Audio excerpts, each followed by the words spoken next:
இன்றைக்கி எங்கள் வீட்டு சமையலில் நம்ம வீட்டு குட்டீஸுங்களோட ஃபேவரட் எக் நூடுல்ஸ் எப்படி செய்கிறதுன்னு பார்க்கலாமா? ஒரு பேன் வச்சு 2 கப் தண்ணி ஊற்றிருக்கேன். தண்ணி நல்லா கொதிக்கணும்.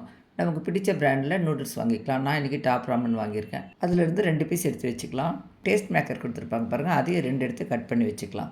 தண்ணி கொதிச்சதும் ஃபஸ்ட்டு இந்த பவுடரை சேர்த்துட்டோம்னாக்கா அது நல்லா கொதித்து எல்லா பக்கமும் நல்லா கலந்துருக்கும்.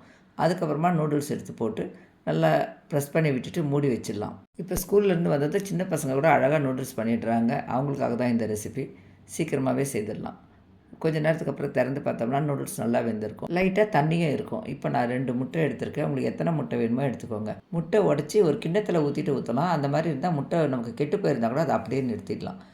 இப்போ கொஞ்சமாக பெப்பர் பவுடரும் கொஞ்சம் சால்ட்டும் சேர்த்துட்டு நல்லா கலந்து விட்டு கேஸ் ஸ்டவ் ஆஃப் பண்ணோம்னா டேஸ்டியான எக் நூடுல்ஸ் ரெடி ஆகிடும். இப்போ ஒரு பவுலில் போட்டு பசங்க கையில் கொடுத்தோம்னா அவ்வளோ ஹாப்பியாக சாப்பிட ஆரம்பிச்சிருவாங்க. அடிக்கடி செய்து கொடுத்தோம்னாலும் பசங்களுக்கு அவ்வளோவா நல்லதில்லை. அதுக்காக நம்ம எப்போவாவது அவங்க ஆசைக்காக செய்து கொடுக்கலாம். தேங்க்யூ.